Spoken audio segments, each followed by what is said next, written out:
Okay, so just one more on the costs. I mean, experts will speculate, and indeed have done so already this morning, $20 billion per reactor. That's including ongoing maintenance, is the estimated price. Total bill of $140 billion from the Australian Conservation Foundation this morning. Could that be right, Peter? Oh, look, I mean, why not just, quote Bob Brown or Chris Bowen? I mean, there are lots of crazy people out there in this debate. I just want to stick to the facts, and let's have a mature discussion about it. Of the top 20 economies in the world, Australia is the only one that doesn't have nuclear. Where nuclear is present, we know that electricity is much cheaper and it's reliable. Under this government over the last 2 years, there's been a threefold increase in the number of manufacturing firms who have closed because of unreliable energy and a market in which they just can't operate. So what about these questions that we just heard from the punters about technology that we don't have because we don't have the industry, the workforce that we don't have? We can't even get snowy hydro built. Why would this be any different? Well, Peter, a couple of points. So firstly, those critics say the same thing about the nuclear submarines, but both parties have signed up to it. The Prime Minister signed up to the safety of the nuclear technology. They've obviously got submariners sleeping alongside the reactors and at sea for months at a time. And so Labor's signed up to the safety of the technology. They've also signed up to the disposal of the waste. So we already do that. I guess the other point to make, which is an obvious one, is that Australia's been a nuclear country since 1958. Lucas Heights operates in New South Wales.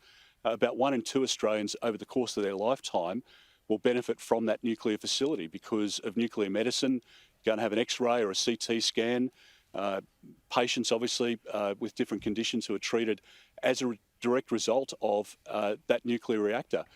People live within proximity of that reactor. The property prices have held up. So we've got the basis of a skilled workforce. It will build under AUKUS. And yes, we're wanting to adopt a proven technology. We're not talking about building from scratch or having an Australian bespoke-made, nuclear power station. We can look to the example of those other countries, and there are over 400 reactors operating around the world now. Yeah, OK. So Perrin Davey got herself into a bit of a slip yesterday. So just for clarification purposes, what if the communities that you've earmarked don't want them? Is it too bad for them, or would you change your mind about where to put them? Well, Perrin, I think, made a mistake yesterday, as everybody does from time to time. So I think that's been dealt with. But OK, so you're locked on. You're locked on those locations. We've identified the 7 locations, and we believe it's in the community's best interest and in the national interest for it to proceed. We need to have a national energy market and network that operates effectively for the country.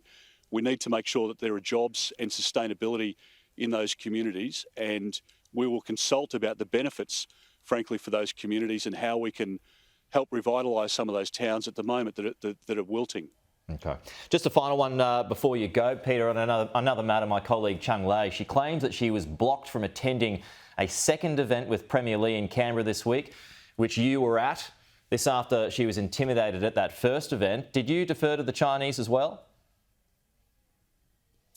No, we raised the issue with the Chinese Premier, and it was appropriate to do so because the behaviour against your colleague was completely unacceptable, and we made that public at the time. In relation to the meeting that I had, as I'm advised, Prime Minister and Cabinet had allocated 8 positions for us to have in terms of media positions. All of them, as is normally the case in a pick-fack like that, were photographers, and both still and video from different networks.